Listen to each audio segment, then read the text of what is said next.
चलिए, hi friends, आप सभी लोगों का स्वागत है आपके अपने परिवार फ्यूचर ऑनलाइन क्लासेस सोनपुर में। चलिए, कैसे आप लोग? उम्मीद करता हूँ सब लोग अच्छे होंगे और मस्त होंगे और सब लोग मन लगाकर पढ़ाई कर रहे होंगे। चलिए, तो आज हम लोग क्या करने वाले हैं? आज हम लोग जो बिहार डीएलएड 2026 का आज हम लोग प्रैक्टिस सेट लगाने वाले हैं। यानी आज हम लोग प्रैक्टिस सेट यानी सेट फर्स्ट को हम लोग आज प्रैक्टिस करेंगे। यानी प्रीवियस यानी पिछले सर्च का जो भी क्वेश्चन है उसको आज हम लोग देखने वाले हैं। ठीक है, यानी कुछ इंपॉर्टेंट क्वेश्चन के बारे में आज हम लोग बात करेंगे। चलिए देखिए, फर्स्ट नंबर क्वेश्चन क्या बोल रहा है? यानी पहला क्वेश्चन में बोला है कि एक रैखिक समीकरण है x + y = 10। हमको इसका आलेख लिखना है, यानी हमको इसका क्या लिखना है? नेचर लिखना है। यानी हमको एक समीकरण दे दिया गया। समीकरण क्या है? x + y = 10। हमको इसका नेचर बताना है कि मेरा क्या एक क्षैतिज रेखा बनेगा या फिर क्या एक सरल रेखा यानी कि लीनियर लाइन बनेगा या फिर उदर्ग रेखा बनेगा। यानी हमको इस समीकरण को देखकर बताना है कि ये मेरा समीकरण क्या है। तो देखिए, पहला मेरा है उदर्ग रेखा, यानी ये मेरा नहीं होगा। देखिए, x + y = 10। अगर इसको देखिएगा तो ये मेरा क्या बना है? एक सरल रेखा यानी कि लीनियर इक्वेशन बना है। यानी इसमें देखिएगा तो वेरिएबल का पावर 1 है, यानी x का कोफिशिएंट भी 1 है और y का कोफिशिएंट भी कितना है? 1 है। यानी जब मेरा x और y का कोफिशिएंट अगर 1 होता है, यानी कि अगर मेरा वेरिएबल का पावर 1 होता है, इस केस में मेरा जो समीकरण बनता है वो मेरा कैसा समीकरण बनता है? सरल रेखा यानी कि लीनियर इक्वेशन। इसी जगह पर मेरा जो समीकरण है उसका पावर अगर 2 होता है तो इस केस में मेरा जो नेचर बनता है इसका वो मेरा क्या बनता है? क्वाड्रेटिक इक्वेशन यानी कि द्विघात बहुपद। लेकिन इस केस में मेरा जो दिया है x + y = 10, इस केस में मेरा जो वेरिएबल का जो पावर है वो कितना है? 1 है। यहाँ से हम इसको देखकर बोल सकते हैं मेरा जो इसका आलेख होगा वो मेरा क्या कहलाएगा? एक सरल रेखा कहलाएगा। यानी पहला क्वेश्चन का मेरा ऑप्शन नंबर सी जो है वो मेरा क्या होगा? इस क्वेश्चन का करेक्ट आंसर होगा। चलिए नेक्स्ट क्वेश्चन की बात करते हैं। नेक्स्ट क्वेश्चन यानी सेकेंड नंबर क्वेश्चन में क्या बोला गया है? सेकेंड नंबर क्वेश्चन ध्यान से समझिएगा। बोला है कि हमको इसका क्या बताना है? माध्यिका अगर 4 हो तो हमको x का मान बताना है। यानी हमको एक क्या दे दिया?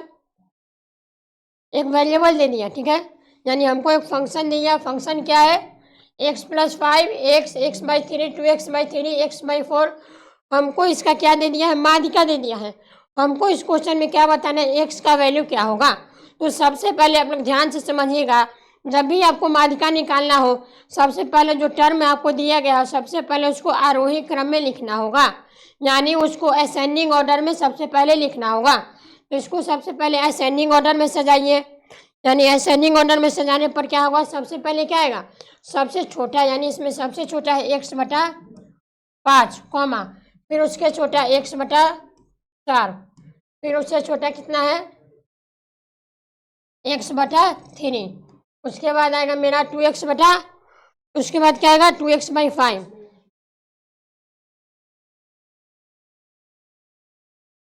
फिर x/5, उसके बाद 2x/5, उसके बाद क्या आएगा मेरा?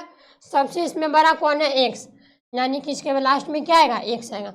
तो सबसे पहले जब भी आपको माध्यिका निकालना होगा, यानी आपको जब भी मीडियन निकालना होगा, सबसे पहले जो भी आपको टर्म दिया है उसको सबसे पहले असेंडिंग ऑर्डर में सजा कर लिख दीजिए।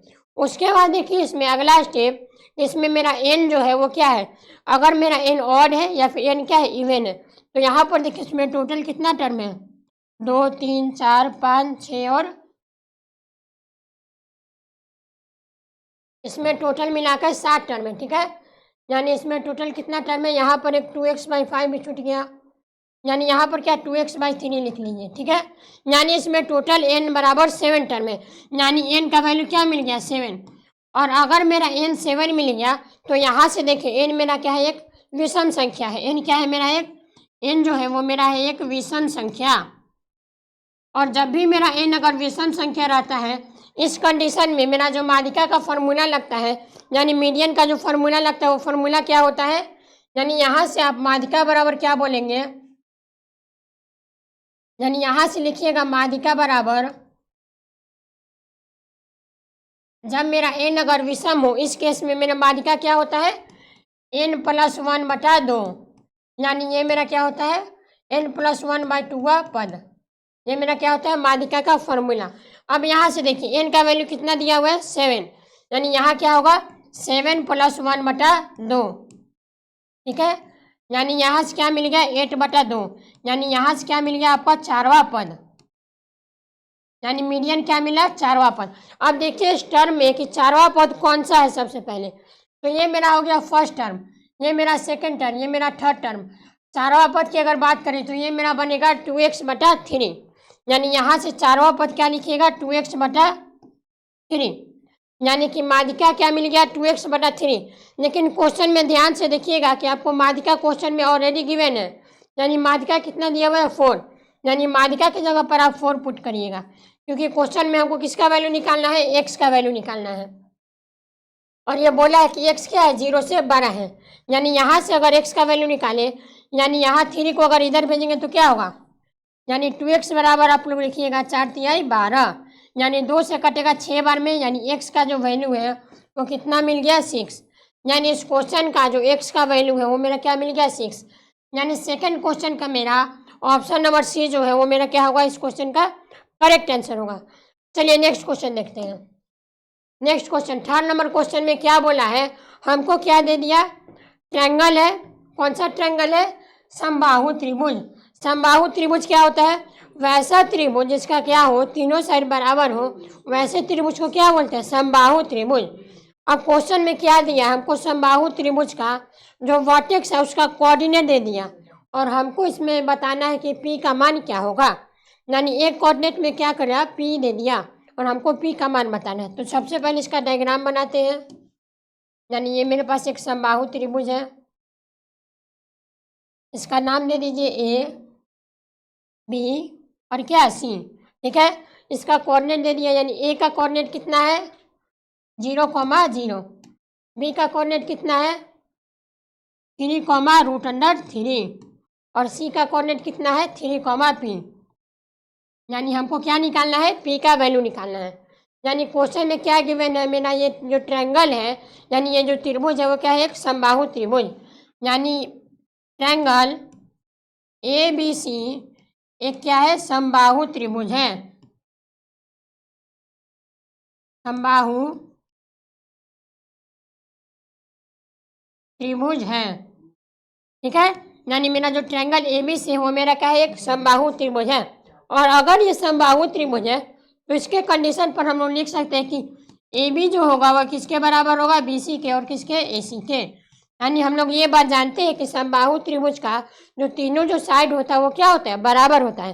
तो यहाँ से देखिए, तो यहाँ से एक बात लिख सकते हैं, हमको किसका वैल्यू निकालना है, P का। तो अगर हम दो साइड को अगर ले लें, यानी दो साइड में, यानी AB का स्क्वायर जो होगा वो किसके इक्वल होगा, BC के स्क्वायर के। ये बात हम लोग बोल सकते हैं। देखिए मैथ में क्या कर सकते हैं हम, इक्वल नंबर से मल्टीप्लाई या डिवाइड कर सकते हैं। अगर स्क्वायर इधर किए तो स्क्वायर उधर भी करना होगा, यानी AB का स्क्वायर जो होगा वो BC के स्क्वायर के बराबर होगा, ठीक है। अब यहाँ से क्या करेंगे, सबसे पहले AB का स्क्वायर, यानी AB का वैल्यू कैसे निकलेगा, यानी यहाँ पर लगेगा आपका डिस्टेंस फार्मूला, दो पॉइंट के बीच का डिस्टेंस फार्मूला। यानी AB क्या लिखते थे, AB अगर लिखना होगा तो वो लिखते थे √x2 - x1 का स्क्वायर प्लस y2 - y1 का स्क्वायर। और यहाँ पर AB का स्क्वायर इंटू में BC का स्क्वायर क्यों किए, क्योंकि मेरा जो स्क्वायर से रूट वाला चीज़ है वो मेरा कैंसिल हो जाए। यानी यहाँ से डायरेक्ट लिखिएगा, इसका वैल्यू लिखिए, यानी AB का स्क्वायर का वैल्यू क्या होगा, इसका वैल्यू लिखिए x2 - x1 का होल स्क्वायर, यानी 0 - 3 का स्क्वायर प्लस 0 - √3 का स्क्वायर, यानी 0 - √3 का स्क्वायर। ये किसके बराबर होगा, BC के स्क्वायर। यानी इन दोनों के बीच में भी क्या लगेगा, डिस्टेंस फार्मूला, यानी 3 - 3 का स्क्वायर, 3 - 3 का स्क्वायर प्लस यहाँ क्या होगा, P - √3 का स्क्वायर, यानी P - √3 का स्क्वायर। अब यहाँ से देखिए 0 का स्क्वायर क्या होता है, 0, और -3 का स्क्वायर होता है +9, यानी यहाँ पर लिखिए 9 प्लस √3 का स्क्वायर क्या होता है यानी √3 का स्क्वायर होता है 3, यानी यहाँ पर क्या होगा मेरा 3 बराबर, यहाँ पर देखिए 3 - 3 कितना हो गया 0, और 0 का स्क्वायर कितना होता है 0, यानी उसको नेगलेक्ट कर दीजिए। अब यहाँ देखिए p - √3 का होल स्क्वायर, यानी इसमें क्या लगेगा मेरा a - b का होल स्क्वायर। a - b का होल स्क्वायर क्या होता है a² + b² - 2ab, यानी यहाँ पर क्या लगेगा a² यानी p² + b² यानी कि प्लस के 3, यानी √3 का स्क्वायर होता है प्लस के 3, ठीक है। उसके बाद 2ab यानी माइनस के 2 इंटू ए के जगह पर है p और b के जगह पर है √3।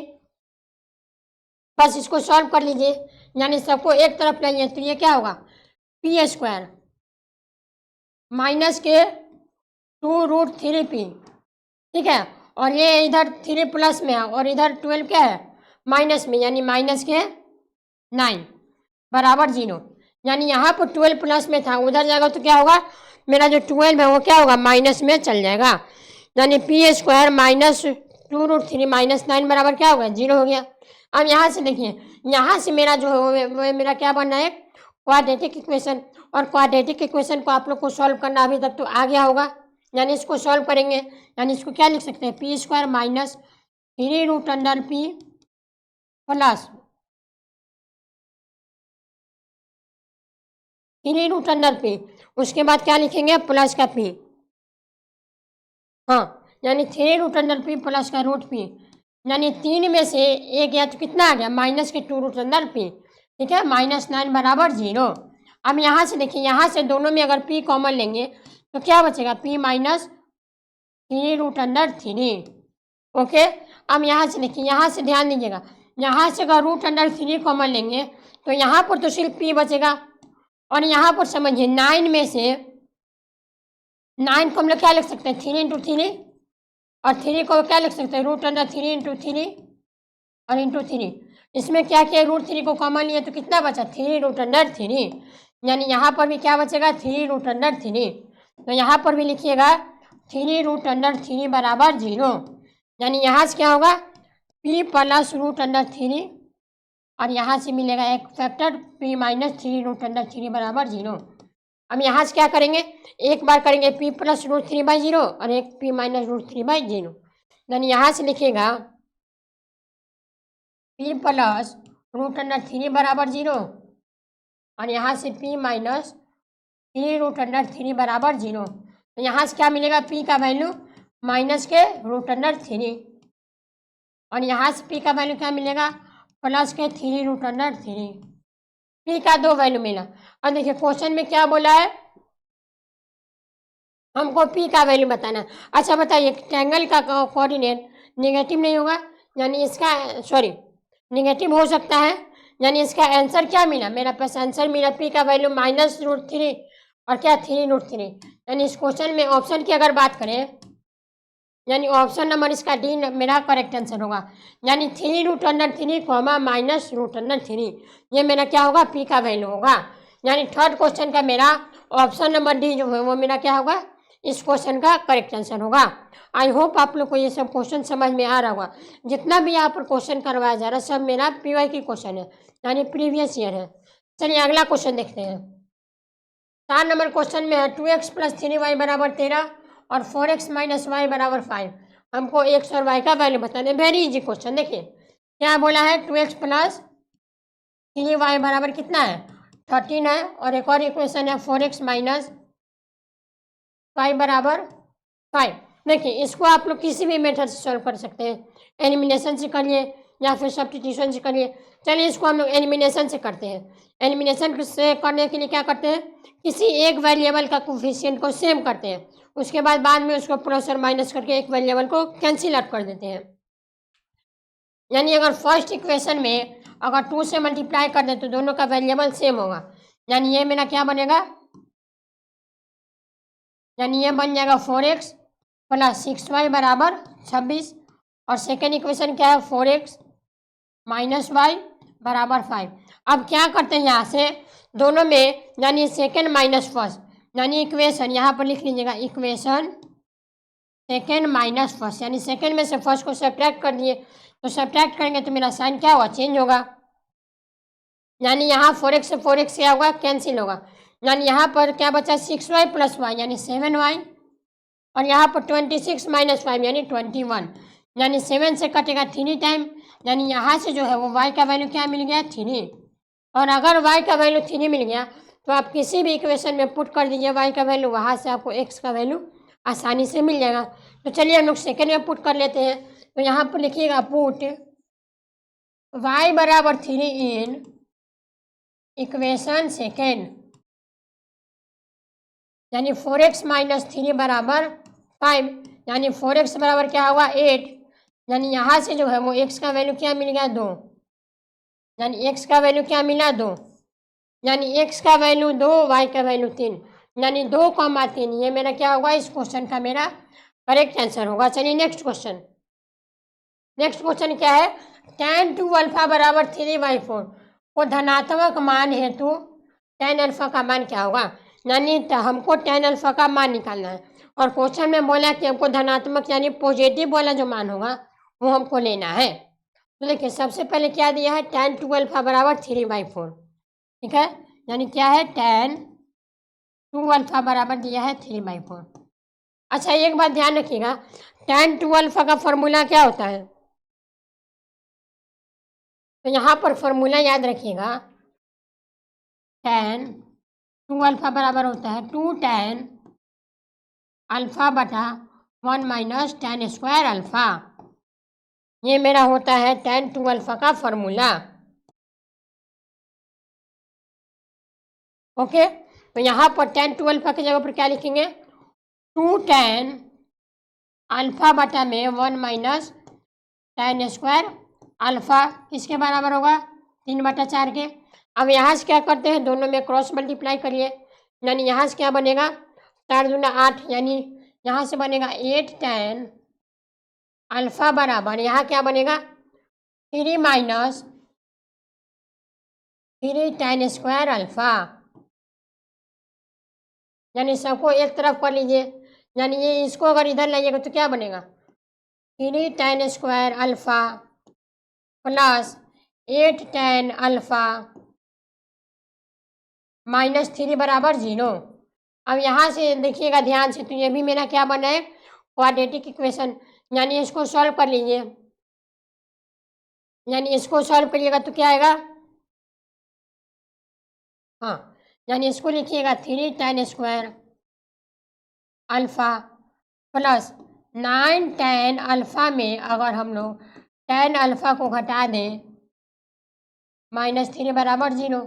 यानी यहाँ से क्या होगा, यहाँ से हम 3 tan अल्फा को कॉमन ले सकते हैं, तो यहाँ से क्या बच गया, tan अल्फा प्लस 3, और यहाँ से -1 को कॉमन लेंगे तो क्या बचेगा, tan अल्फा प्लस 3। तो यहाँ से क्या होगा, एक बार होगा मेरा 3 tan अल्फा -1 बराबर, और ये इन दोनों में से क्या कॉमन आएगा मेरा, tan अल्फा प्लस 3 बराबर कितना, 0। अब यहाँ से भी क्या करेंगे, एक बार 3 tan अल्फा -1 बराबर 0 करेंगे, और एक बार tan अल्फा प्लस 3 बराबर 0। यानी यहाँ से लिखिएगा 3 tan अल्फा -1 बराबर 0, और यहाँ से क्या होगा, यहाँ से आया tan अल्फा प्लस 3 बराबर 0, यानी tan अल्फा प्लस 3 बराबर 0। अब यहाँ से देखिए, यहाँ से tan अल्फा का वैल्यू क्या मिलेगा, यहाँ से मिलेगा 1/3, और यहाँ से tan अल्फा का वैल्यू क्या मिलेगा, -3। यानी tan अल्फा का 2 वैल्यू मिला, एक 1/3 और एक क्या -3। और क्वेश्चन में हमको दिया है कि क्या, हमको धनात्मक मान लेना है, यानी कि पॉजिटिव वाला जो आंसर होगा वही मेरा क्या होगा, करेक्ट आंसर। यानी इस क्वेश्चन का करेक्ट आंसर क्या होगा, 1/3, यानी ऑप्शन नंबर ए जो है वो मेरा करेक्ट आंसर होगा। चलिए नेक्स्ट क्वेश्चन की बात करते हैं। नेक्स्ट क्वेश्चन क्या है, यदि एक समचतुर्भुज का विकर्ण 24 dm यानी डेसीमीटर और 10 डेसीमीटर हो, हमको समकोण चतुर्भुज का परिमाप ज्ञात करना है। यानी हमको रोम्बस का क्या दे दिया है, विकर्ण दे दिया है, ठीक है, और हमको क्या निकालना है, रोम्बस का परिमाप निकालना है। अच्छा, रोम्बस का एरिया का फॉर्मूला क्या था, एरिया ऑफ रोम्बस था 1/2 into diagonal first into diagonal second. अच्छा, रोम्बस का परिमाप का फॉर्मूला क्या था, 4 इंटू भुजा, तो सबसे पहले इसमें हमको डायगोनल दिया है, यानी हमको सबसे पहला स्टेप क्या सोचना होगा, हमको भुजा निकालना होगा। अच्छा, रोम्बस का भुजा कैसे निकालते हैं, यानी रोम्बस का यानी कि समचतुर्भुज का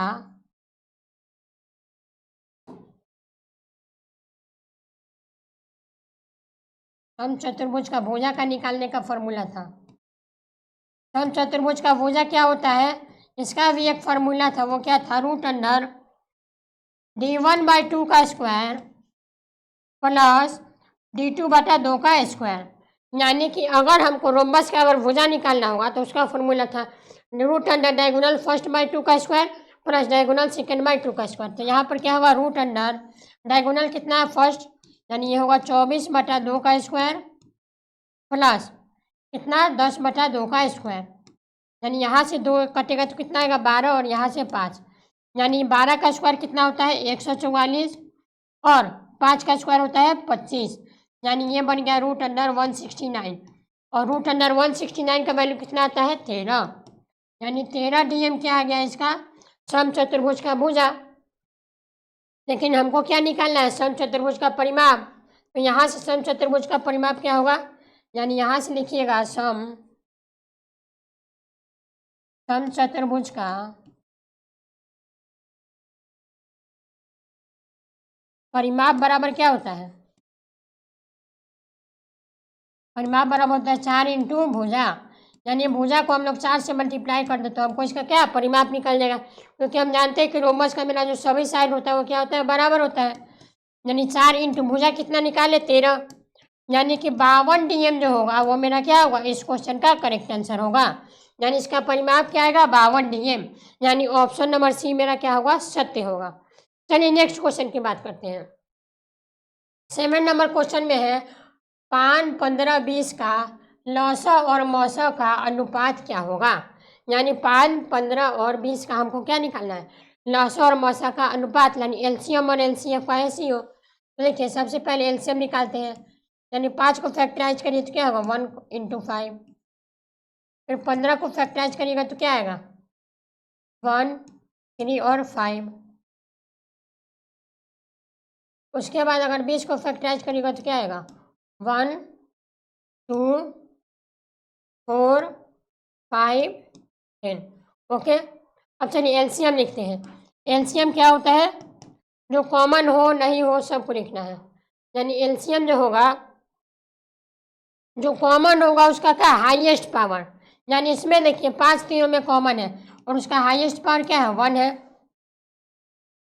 यानी यहाँ पर क्या लिखेंगे, इसका अगर एलसीएम लिखना होगा तो देखिए एलसीएम ऐसे भी निकाल सकते हैं, 5, 15 और 20 है ना, 5 से लगाएंगे 3, 4, 1, 3, 4, यानी इसका एलसीएम होगा 5 इंटू 3 इंटू 4, यानी 15 चौका 60, डायरेक्ट इसका एलसीएम 60 लिखिए। चलिए एचसीएफ की बात करते हैं। एचसीएफ अगर निकालना चाहे तो क्या, तीनों में जो कॉमन हो, यानी यहाँ पर हमको एक ही चीज़ दिख रहा है, तीनों में कॉमन क्या है, तीनों में अगर कॉमन की बात करें तो वो मेरा है 5, 5, 5, यानी इसका एचसीएफ क्या होगा 5 होगा। ओके, एलसीएम और एचसीएफ निकल गया, हमको क्या निकालना है लौसा और मौसा का, यानी कि हमको एलसीएम का रेशियो निकालना है किसके साथ, एचसीएफ के साथ। एलसीएम कितना आ गया 60 और एचसीएफ है 5, यानी इसका रेशियो आएगा वो आएगा 12/1, यानी एलसीएम इज टू एचसीएफ क्या आएगा 12:1, यानी इस क्वेश्चन का यही मेरा जो है वो मेरा क्या होगा करेक्ट आंसर होगा, यानी 12:1, यानी ऑप्शन नंबर डी जो है वो मेरा क्या होगा करेक्ट आंसर। चलिए अगला क्वेश्चन की बात करते हैं। 8 नंबर क्वेश्चन में है कि यूक्लिड ने विशिष्ट रूप से ज्यामिति से संबंधित कल्पनाओं का क्या कहा, यानी यूक्लिड ने एक बात कहा कि जो ज्यामिति से, यानी जो ज्योमेट्री से संबंधित होगा वो मेरा क्या कहलाएगा यूक्लिड का अभिधारणा, अभिग्रहित, उत्पत्ति या इनमें से कोई नहीं। तो यूक्लिड का ज्यामिति का जो संबंधित नियम रहता है वो मेरा क्या कहलाता है यूक्लिड का अभिधारणा, यानी यूक्लिड का पोस्टुलेट ये कहता है। ठीक है, चलिए नेक्स्ट क्वेश्चन की बात करते हैं। 9 नंबर क्वेश्चन में क्या है, निम्न में से क्या निकालने के लिए साचीय बारंबारता सारणी को आवश्यक है। यानी इस ऑप्शन में से हम किस चीज़ को निकालने के लिए हमको साचीय बारंबारता निकालना पड़ता है, यानी कि कॉम्बिनेटिव फ्रीक्वेंसी निकालना पड़ता है। फर्स्ट ऑप्शन क्या है, माध्य, ये मेरा रॉन्ग हो जाएगा। सेकंड क्या है, माध्यिका, यानी यही मेरा क्या होगा, करेक्ट आंसर। यानी जब भी हमको माध्यिका निकालना हो, यानी मीडियन निकालना होगा, उस केस में हम लोग को क्या निकालना होगा, उसका साचीय बारंबारता। चलिए नेक्स्ट क्वेश्चन, 10 नंबर क्वेश्चन में क्या बोला है कि त्रिज्या खंड 10.5 सेंटीमीटर और त्रिज्या खंड का कोण कितना है, 60 डिग्री वाले त्रिज्या खंड का हमको परिमाप निकालना है। यानी हमको क्या निकालना है, परिमाप। तो चलिए सबसे पहले एक स्क्वायर सर्कल बनाएंगे। ये मेरा क्या है, एक सर्कल हो गया। सर्कल का ये मेरा क्या हो गया, सेंटर, यानी ये मेरा क्या हो गया, सर्कल का सेंटर। हमको क्या बताना है, त्रिज्या खंड निकालना है ना। यानी यहाँ से पहले त्रिज्या खंड ड्रॉ करिए ऐसे। यानी ये मेरा क्या हो गया, त्रिज्या खंड। यानी मान लीजिए सर्कल का सेंटर वो है, त्रिज्या खंड मेरा क्या है, ए बी है। ठीक है, हमको क्या दिया है कि मेरा जो त्रिज्या है, यानी सर्कल का जो रेडियस है वो कितना है, 10.5। यानी ये वाला डिस्टेंस दे दिया 10.5 और ये भी क्या है, 10.5। ठीक है, और क्या दे दिया, त्रिज्या खंड का कोण, यानी कि सेक्टर का जो एंगल है वो हमको दे दिया। कितना है एंगल, यानी ये वाला जो एंगल है वो कितना है, 60 डिग्री। हमको निकालना है जो त्रिज्या खंड बनेगा उसका परिमाप।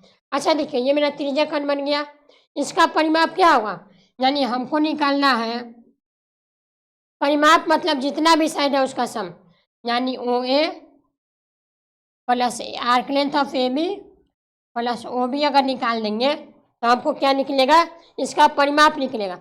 अब देखिए ओ ए और ओ बी तो हमको पता है, यानी यहाँ से लिखिएगा ओ ए और ओ बी बराबर कितना है, 10.5, क्योंकि क्या है, सर्कल का रेडियस है। हमको मेन जो स्टेप निकालना है, यानी मेन फोकस क्या करना है, हमको ये वाला डिस्टेंस निकालना है, यानी arc length of A B, यानी arc length of A B. अच्छा, आर्क लेंथ का फॉर्मूला क्या था, जब भी हमको आर्क लेंथ निकालना होगा तो उसका फॉर्मूला था थीटा बटा 360 इंटू क्या, 2 पाई आर।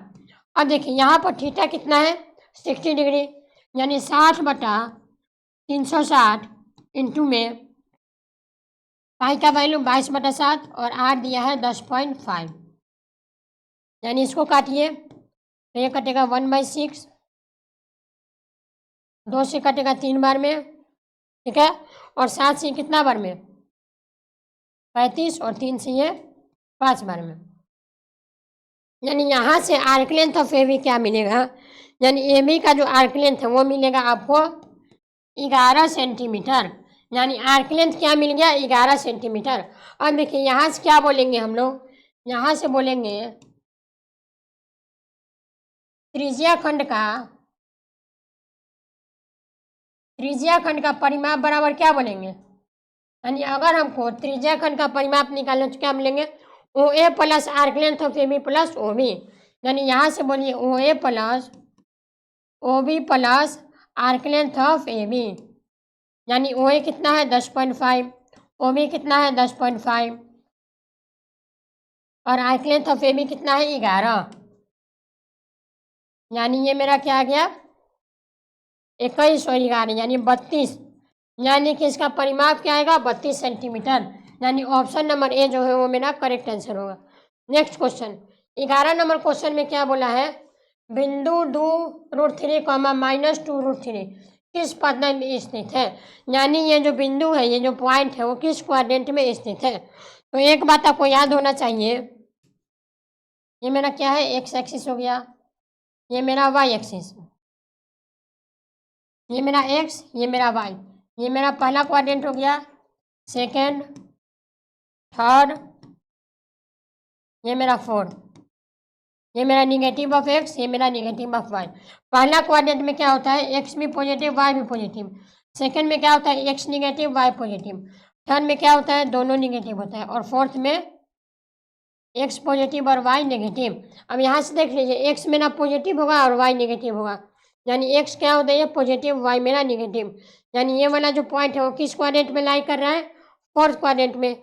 यानी कि 2√3 कॉमा -2√3 किस क्वाड्रेंट में लाई करेगा, फोर्थ क्वाड्रेंट में। यानी कि इस क्वेश्चन का मेरा ऑप्शन नंबर डी जो है वो मेरा करेक्ट आंसर होगा। चलिए नेक्स्ट क्वेश्चन 12 नंबर में क्या बोला है, 3 tan 10 degree plus 3 tan 20 degree plus tan 10 degree into tan 20 degree का मान क्या होगा, यानी हमको इसका मान निकालना है। तो देखिए इस क्वेश्चन में क्या करते हैं, इतना वाला टर्म को हम लोग लेते हैं, यानी इस चीज़ का हमको ज़रूरत है। ठीक है, इसका tan 10 degree into tan 20 degree, यानी इसको लिख सकते हैं हम लोग क्या, tan 30 डिग्री होगा ये। तो tan 30 डिग्री को क्या लिख सकते हैं, यहाँ से लिखिएगा tan 30 डिग्री बराबर क्या होगा,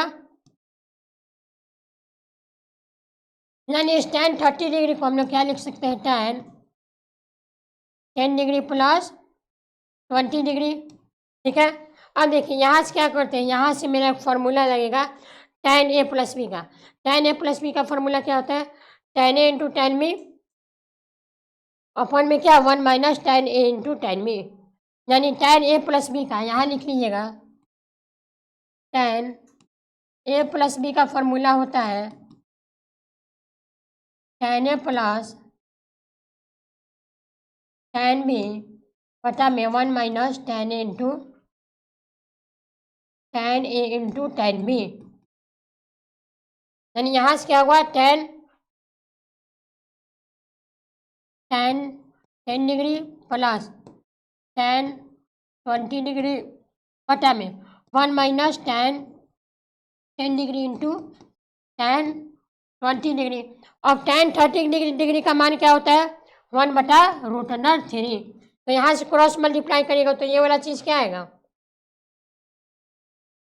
यानी क्रॉस मल्टीप्लाई करने पर ये वाला जो मेरा चीज़ है वो क्या आएगा,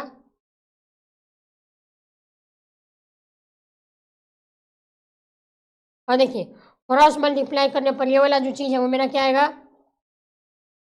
इस चीज़ को मिटाते हैं, यानी ये वाला जो चीज़ है वो मेरा क्या आएगा, 1 माइनस tan 10 इंटू tan 20, और इसको अगर इससे मल्टीप्लाई करेगा तो ये बनेगा 3 tan 10 degree plus 3 tan 20 degree. बस अब देखिए यहाँ हम लोग अब क्वेश्चन में पहुँच गए, बस इसको अरेंज करके लिखना है, 3 tan 10 degree plus 3 tan 20 degree, और इस वाला चीज़ को हमको इधर लाना होगा, यानी इसको अगर अरेंज कर दे तो ये मेरा बनेगा 3 tan 10 degree plus 3 tan 20 degree.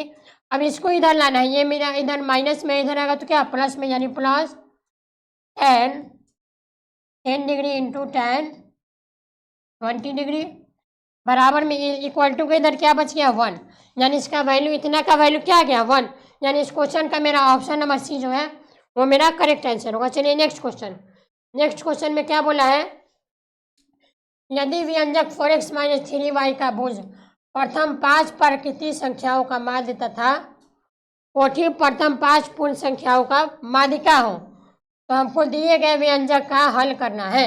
यानी हमको एक व्यंजक दे दिया 4x माइनस 3y, ठीक है, और हमको क्या बोला, जो इसका x कोऑर्डिनेट है वो क्या है, 5 प्राकृतिक संख्या, यानी प्रथम 5 प्राकृतिक संख्या के क्या है माध्य है, यानी मेरा क्या है प्रथम 5 प्राकृतिक संख्या का माध्य है, और हमको क्या निकालना है इसका, और इसका जो y कोऑर्डिनेट है वो मेरा क्या है 5 पूर्ण संख्याओं का माध्यिका है, यानी हमको इस व्यंजक का मान निकालना है, यानी हमको क्या निकालना है, इस व्यंजक का मान। हाँ, यानी कि यहाँ से भुज बराबर क्या बोलेंगे, प्रथम 5 बोला है, यानी इसका माध्य निकालेंगे तो क्या आएगा 5 + 1/2, यानी कि इसका माध्य कितना आएगा 3 आएगा। ठीक है, यानी x का वैल्यू क्या मिल गया 3। अब y में बोला है कि मेरा क्या प्रथम 5 पूर्ण संख्या, यानी कि प्रथम 5 होल नंबर, तो इसका y क्या होगा, यानी इसको अगर y को लिखना होगा तो y कैसे निकालेंगे, यानी इसका माध्यिका क्या होगा, और इसका माध्यिका निकालना हो, यानी अगर y कोऑर्डिनेट लिखना हो तो y कोऑर्डिनेट क्या हो जाएगा क्या बोला है? प्रथम 5 पूर्ण संख्या यानी होल नंबर। प्रथम 5 होल नंबर क्या होता है? 0 1 2 3 4 5 5 और नीचे n का वैल्यू क्या है? 5। यानी इसको ऐड करिए, यानी 4 3 7 और 7 2 9 1 10, यानी 10/5। यानी y का वैल्यू क्या मिल गया? 2। तो यहाँ से देखिए x का वैल्यू कितना मिला? 3 और y का वैल्यू मिला 2। इसको इस इक्वेशन में पुट कर दीजिए, तो यहाँ से इस इक्वेशन का हमको वैल्यू पता चल जाएगा, यानी 4x - 3y है। यानी x की जगह पर 3 यानी 4 × 3 माइनस y की जगह पर कितना? 2 यानी 3 × 2 यानी 12 - 6 यानी कितना आ गया? 6। यानी इस इक्वेशन का हल कितना होगा? 6। यानी ऑप्शन नंबर ई जो है वो मेरा इस इक्वेशन का करेक्ट आंसर होगा। चलिए अगला क्वेश्चन बात करते हैं। अगला क्वेश्चन में क्या बोला है? इस सममित आवृत्ति में वितरण करने के लिए क्या होता है? यानी अगर हमको सममितीय आवृत्ति में अगर हमको वितरण करना होगा तो इस कंडीशन में मेरा इस ऑप्शन में से क्या होगा? तो एक बात ध्यान रखिएगा, जब भी हमको सममितीय आवृत्ति में अगर वितरण करना होगा तो पहला ऑप्शन क्या है? माध्यिका जो है वो बड़ा होगा बहुलक से और माध्यिका का। ये मेरा ऑप्शन रॉन्ग हो जाएगा, ये भी रॉन्ग हो जाएगा। यानी जब भी हमको सममितीय आवृत्ति में अगर वितरण करना होगा तो जो होता है मेरा माध्य बराबर होता है बहुलक का और माध्यक का। यानी इस कंडीशन में मेरा जो तीनों चीज होता है वो क्या होता है? बराबर होता है। नेक्स्ट क्वेश्चन 15 नंबर क्वेश्चन में क्या है? निम्नलिखित में से कौन सा भिन्न दशमलव प्रसार नहीं है? यानी इसमें देखना है कि कौन सा जो ऑप्शन है वो मेरा क्या है? दशमलव का प्रसार नहीं है, यानी शांत दशमलव नहीं है। तो शांत दशमलव होने के लिए क्या कंडीशन होता है? उसमें क्या अगर उसका हम लोग फैक्टराइजेशन करें तो उसमें क्या आना चाहिए? सिर्फ 2 और 5। यानी इसमें का फैक्टराइजेशन करें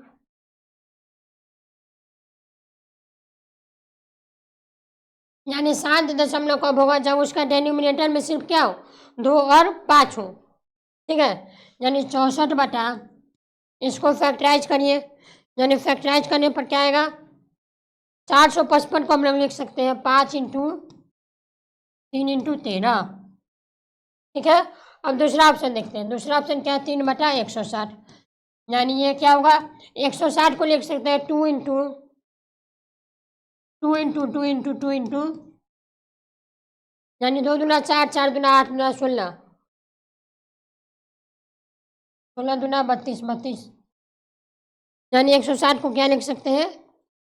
5। ठीक है, अब देखिए यहाँ पर सी ऑप्शन अगर देखें यानी 17 बटा कितना है? 105। इसको भी नहीं अगर लिखिएगा तो ये मेरा क्या बनेगा? शांत दशमलव नहीं बनेगा। यानी इस क्वेश्चन का अगर करेक्ट आंसर की बात करें तो ऑप्शन नंबर बी जो है वो मेरा क्या होगा? इस क्वेश्चन का करेक्ट आंसर होगा। चलिए नेक्स्ट क्वेश्चन 16 नंबर में क्या बोला है? यदि एक युगपात समीकरण में निकाय का अनगिनत हल हो तो वो समीकरण निकाय क्या कहलाता है? यानी जब मेरा इक्वेशन में क्या हो? इनफाइनाइट मेनी सॉल्यूशन हो, इस केस में मेरा जो सॉल्यूशन होता है वो क्या होता है? एक यानी a1/a2 जो होता है वो बराबर होता है किसके? b1/b2 के और बराबर होता है c1/c2 के। यानी जब मेरा समीकरण का इनफाइनाइट मेनी सॉल्यूशन हो जाए, इस केस में मेरा जो सॉल्यूशन होता है वो मेरा क्या कहलाता है? यानी सॉल्यूशन जो होता है वो मेरा होता है आश्रित, यानी कि इंडिपेंडेंट। चलिए नेक्स्ट क्वेश्चन यानी 17 नंबर में क्या बोला है? इन्हीं दो प्रतिच्छेद रेखा के लिए उभयनिष्ठ बिंदु कितना है? यानी दो लाइन अगर आपस में इंटरसेक्ट कर रहा है, यानी मान लीजिए 2 लाइन अगर आपस में इंटरसेक्ट करेगा तो उसमें कितना लाइन पर यानी कितना जगह पर ये इंटरसेक्ट कर सकता है? तो ये हमेशा जो है वो किसी एक बिंदु पर क्या करेगा? इंटरसेक्ट करेगा। यानी इस क्वेश्चन का मेरा ऑप्शन नंबर सी जो है वो मेरा क्या होगा? करेक्ट आंसर होगा। नेक्स्ट क्वेश्चन 18 नंबर क्वेश्चन में क्या बोला है? यदि a + b = 5 हो और a + b + c = 5 + c हो तो हमको बताना है कि यूक्लिड का वो अपवृत्ति जो इस कथन का क्या करे? व्याख्या करता हो। यानी क्वेश्चन में क्या बोला है? a + b = 5 है। ठीक है, और हमको क्या बोला है? अगर a + b + c बराबर क्या हो? 5 + c, तो ये जो यूक्लिड का किस नियम को दर्शाता है? तो यहाँ पर अगर देखिएगा तो यहाँ पर क्या कर रहा है, इक्वल नंबर से दोनों तरफ ऐड कर रहा है, यानी इक्वल नंबर यानी सी से क्या कर रहा है, दोनों तरफ ऐड कर रहा है। तो अगर हम इक्वल नंबर से दोनों तरफ इक्वेशन में अगर ऐड करेंगे तो इस कंडीशन में ये जो है वो मेरा क्या कहलाता है, यूक्लिड का दूसरा नियम को दर्शाता है। अगला क्वेश्चन यानी 19 नंबर क्वेश्चन में क्या बोला है, एक समचतुर्भुज का क्षेत्रफल कितना है, यानी क्षेत्रफल हमको दिया है, क्षेत्रफल कितना है 240 सेंटीमीटर स्क्वायर, ठीक है। और एक विकर्ण दे दिया 16 सेंटीमीटर, यानी कि D1 दे दिया कितना 16 सेंटीमीटर।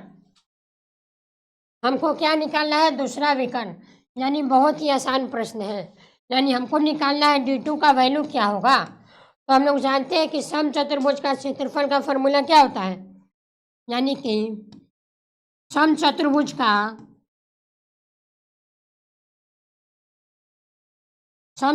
का जो क्षेत्रफल होता है वो क्या होता है, 1/2 into diagonal first into diagonal second. अब यहाँ से देखिए समचतुर्भुज का क्षेत्रफल कितना है 240, यानी 240 बराबर 1/2, डायगोनल फर्स्ट कितना दिया है 16 सेंटीमीटर, और हमको क्या निकालना है डायगोनल सेकेंड, यानी 2 से कटेगा 8 बार में और 8 से कटेगा 30 बार में, यानी D2 का वैल्यू क्या मिल गया 30 सेंटीमीटर, यानी जो डायगोनल सेकेंड होगा वो कितना होगा 30 सेंटीमीटर, यानी ऑप्शन नंबर सी जो है वो मेरा करेक्ट आंसर होगा। नेक्स्ट क्वेश्चन 20 नंबर क्वेश्चन में क्या बोला है, नीचे दी गई आकृति में ट्रायंगल BDE का सभी कोण ज्ञात करना है, यानी BDE यानी इस कोण का आपको सभी एंगल को ज्ञात करना है। अब देखिए इस क्वेश्चन को देखिए, हमको अगर BD का सभी एंगल को ज्ञात करना है तो अगर ये वाला एंगल अगर 70 है और ये वाला एंगल अगर 60 है तो हम लोग जानते हैं कि एक लाइन पर जितना भी एंगल बनता है उन सारे का सम कितना होता है 180, यानी ये वाला अगर 70 है और ये वाला क्या है 60 है तो ये वाला क्या होगा 50 होगा, यानी ये वाला जो एंगल है वो कितना मिल गया 50 डिग्री। और अगर ये वाला एंगल अगर 50 डिग्री है तो आगे वाला एंगल क्या होगा, यानी ये वाला एंगल अगर 50 होगा तो देखिए इस कंडीशन में मेरा एंगल ये क्या बनेगा, यानी ये वाला एंगल मेरा 50 है। तो देखिए ऑप्शन में देखिए मेरा एक ही ऑप्शन में क्या है 50 डिग्री दिया हुआ है, यानी ये मेरा ऑप्शन रॉन्ग हो जाएगा, ये भी मेरा रॉन्ग हो जाएगा, यानी 20 नंबर क्वेश्चन का मेरा ऑप्शन नंबर बी जो है वो मेरा क्या होगा करेक्ट आंसर होगा, ठीक है।